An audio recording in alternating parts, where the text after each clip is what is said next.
Actually, we wanted the relationship to keep going, but because of the marginalization that we are seeing against our race, that is why we say we have to speak up. And the talk of saying that Hausa people have intermarried with Fulani, that is why they are now one. No, we are not one. We wanted to be one, but because they are segregating us, so we are no longer ones actually.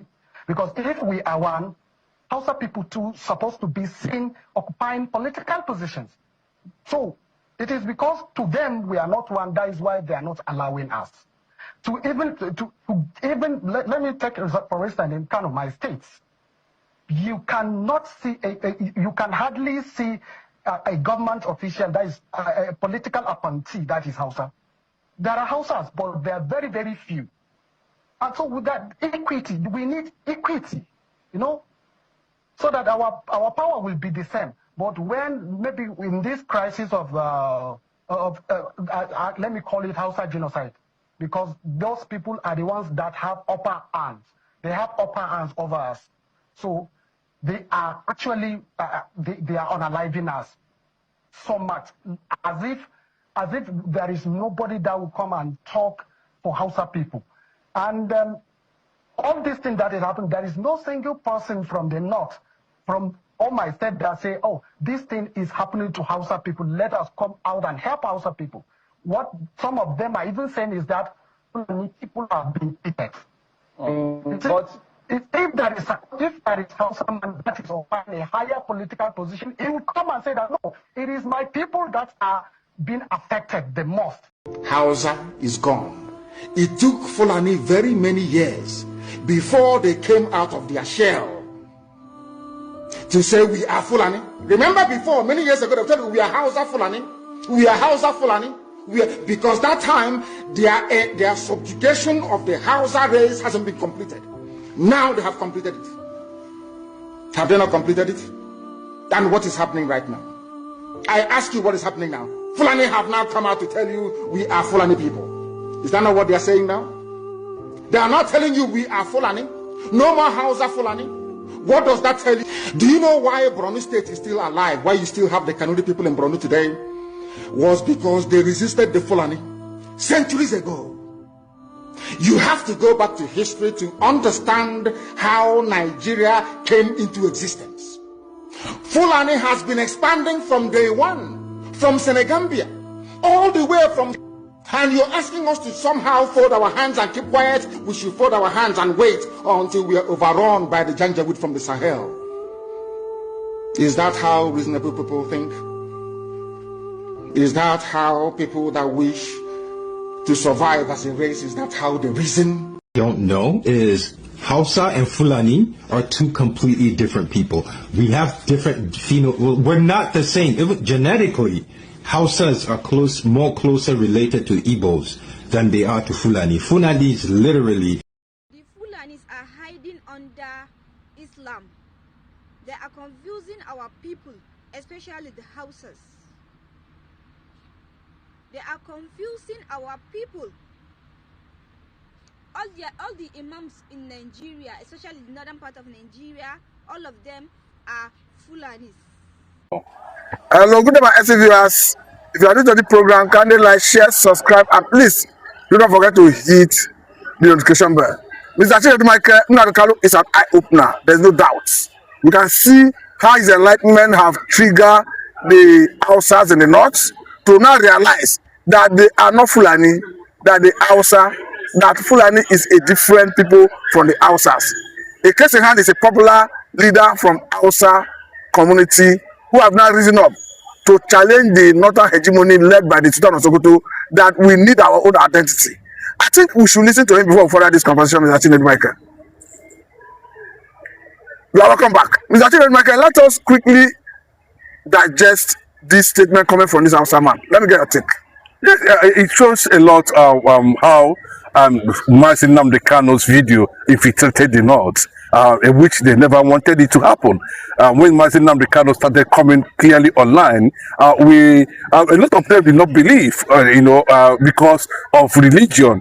because of their faith, because of what is going to happen to them. Such thing is a taboo, it's a haram, it's not being allowed. But thank God for some extremist Hausa boys and women who was able to smuggle Nnamdi Kanu's speech pertaining what actually transpired. And they were actually no go area in the northern aspect of the country, and that time I can tell you, can go and find out. You dare not put such video before the imams, before the emirs, before villages. They will see it as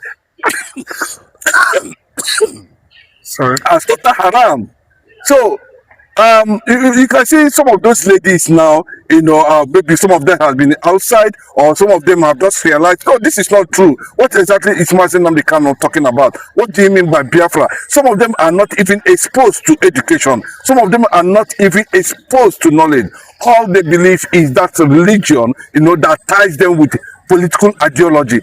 Outside that, they do not talk about anything. But that consciousness was reawakened by some of them translating Nnamdi Kanu's videos to Hausa predominantly, and they begin to spread, and that reasoning begin to come, that consciousness begin to come. Like what the Bible will always say, that salvation came through one man, and sin also came through one man. Nnamdi Kanu was the brain. That is why most of them are actually calling for Biafra support to the Hausa rising identity at this moment, trying to question the rationale of the infiltration of the Fulanis. But like I tell you, nobody knows whether it is going to be too late for them, or they are just, it's a good morning to them at this point in time. But what matters is that if we look at it the way it stands now, there are no Hausa governors anywhere in the north. There are no Hausa senators anywhere in the north. They might basically have the grassroots, in terms of the population. The Hausas have it, because you cannot compare Hausa, over 60 million Hausas, to about 10-15 million Fulanis, but the history is here, that these people actually came between the 18th and 19th century through the jihad, and now it looks as if that consciousness is already there, and they are coming out boldly. That I do not know why these people, their own understanding, the masses, the people themselves, the citizens themselves, their conception about the Igbo people is different from that of the elite, and that is why it is even believed that the northern elite are being controlled by the Fulanis. So does not represent the core decision or understanding of the general masses of Hausa population, who are indigenous people of the north. This reminds me, there is a popular Hausa TikToker that goes by the name of Simon, who of late has started talking about Nnamdi Kanu and what Nnamdi Kanu represents. He even went as far as saying that the Igbos owe Nnamdi Kanu a very big gratitude, because he's a big eye-opener. Now that the Hausas are buying into his messages, you look as if he's a dundee. Yes, yes, and even the man you are talking about, came to a realization after listening to Nnamdi Kanu's, message calling for Hausa, reawakening. Nnamdi Kanu never triggered any kind of revolution, but they just discovered that what Nnamdi Kanu was actually talking about, has become a reality. The thousands and millions of Hausas are being massacred on daily basis because by the same people, so at the time they begin to question themselves, and every time they do want to carry a reprisal attack against these people who are invading them, killing them on daily basis, they always experience the government of Nigeria being protective of these people. So Nnamdi Kanu's position, becomes a reference point, where they will make a reference that, this man is saying is the reality. And no wonder the conspiracy even spread to the southwest, where they will see a clear gang up. And Mazi Nnamdi Kanu was, unfortunately, sentenced to, life imprisonment. Even in that Sokoto prison, you can see massive Hausa youths paying him courtesy visits on daily basis. That Mazi Nnamdi Kanu has become a reference point. Now, there is tension within the elites of the Fulanis now, because the youth are ready for revolution in terms of calling them out now that you people are not from the north. You people have become a problem, a menace, to the society, economically, politically, and otherwise. And after all, there's nothing like Hausa Fulani. Hausa Fulani was a conquest stone that they used against the Igbo people. Now, and you can see what they're saying now, that the Hausas prefer the Igbos more than any other. The guy, it's a video, it's not an AI thing. You can go and listen to it. And these are people who are exposed, who are of Hausa origin, who have traveled abroad, who have seen, things for themselves, and come to realize that the Mazi Nnamdi Kanu is never their problem. Mazi Nnamdi Kanu, the Igbos are not the problem in Nigeria. The problem in Nigeria is that Nigerian system has been incorporated as an Islamic and jihadist government, and therefore there shouldn't be any opposition anywhere. Now, seeing that this situation, how do you see the Nigerian government being able to manage to suppress the voices from the north? Because before now, the voices were just from the southeastern part of the country, particularly now the Kano. Now we are seeing multiple voices springing up from the north. They are, angle. And these are people who have been docile over for years, centuries. So it means, this new awakening is going to of course, they are already calling for support of Biafrans in case Biafra is being recognized as a nation. They are already creating bilateral relationship. They are trying to, reach out to, IPOB members, both home and abroad, seeking their support to totally, go against this Fulani elite. How can you become an indigenous person in Nigeria and you do not have a governor that's representing you for more than 60 decades from the northern aspect? All Fulanis, the emirs are Fulanis, the imams are all Fulanis. And now that the Hausas are beginning to realize themselves, they're beginning to ask questions that these people are not. And in fact, they came out very clearly and told the whole world, in the first place, any moment from now, it's not to me too, whether you like it or not, that any moment from now, there's nothing like Hausa Fulani anymore. What we have is Hausa, and this movement is shifting towards, declaring Hausa Republic at any moment. At any moment now, and so it is becoming a very serious, threat to the elite class, because if it starts, the Hausas will definitely outnumber the Fulanis and take and recover. We have seen people who have recovered their lost thrones and glory and kingdom. They fought back and they were able to recover it. They armed themselves and they were able to recover what was lost as at that time. But now we are seeing these people tendering clear-cut apology to Ojukwu, to Biafrans, that unfortunately they are just tearing down. We never see this thing coming. Thank God to Mazi Nnamdi Kanu. We celebrate Mazi Nnamdi Kanu for that reawakening. They are beginning to have this enormous trust. And not only that, this has continued to build the Igbo identity, the Igbo image all over the world. That's the facts. You can't take that away anymore. We are looking at this. It's happening at the same time. We are seeing a reawakening of their struggle for transition of Biafra in the international community. Talking about Nasset issue the other day. Talking about what is happening in America with Mark Arnold. Of course, we saw the most recent that came from a former ambassador from America who automatically say divide the country. Yes, we're talking about some Black Brown who actually made that statement. And before came up with that statement, we have seen several narratives, all were asking the United States of America to go ahead and, of course, do the needful.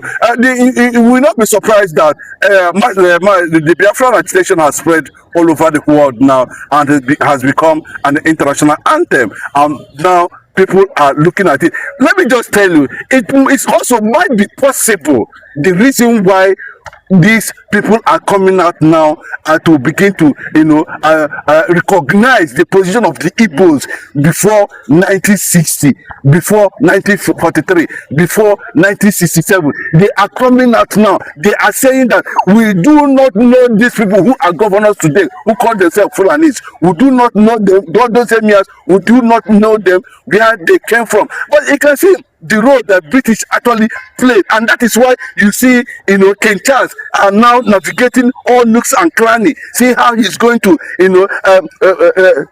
tone down the uprising that is coming up from the north, the consciousness that is coming up from the north.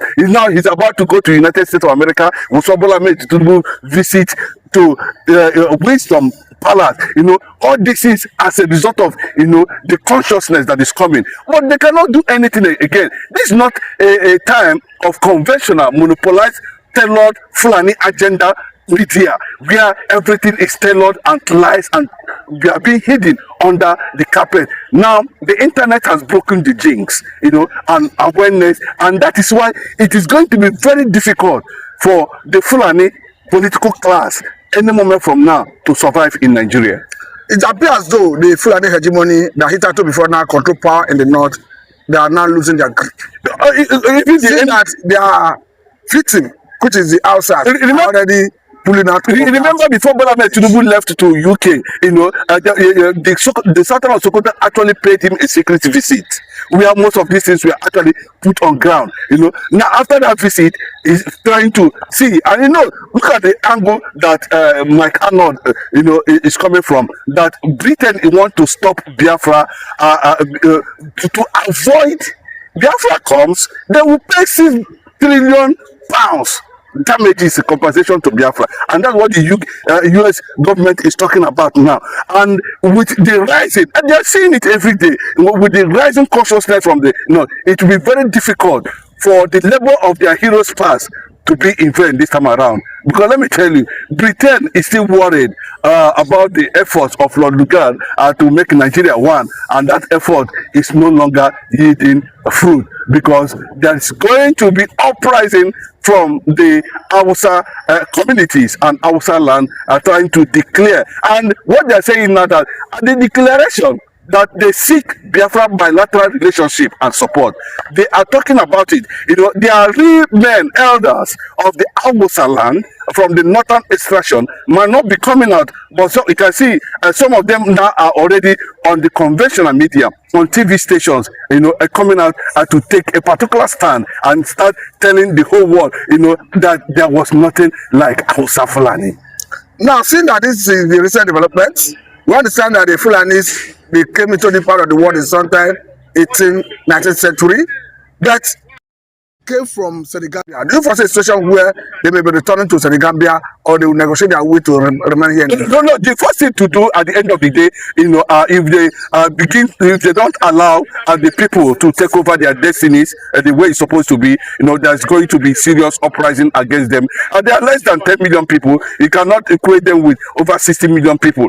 And they can now, and that is why the growing population in the north is being seen as a threat. And because it's a threat, this people now went as far as arranging military from Chad, from Senegal, from everywhere now, and that is why we are seeing these people, so that they keep on suppressing them on daily basis. Why the Fulani elites, the political class, continue to pretend as if there's nothing that's happening. You can see the recent army chief saying that Boko Haram are our friends and others. Or can you not say something? They just want to cover up why they keep on suppressing the northern, because in the whole world they want to make Nigeria their indigenous place. Let them go to Gambia, where they come from, and see whether the Afro-Asia, that's what they call the Fulanis in those days, they call them the Afro-Asia, and see whether they will accommodate them there.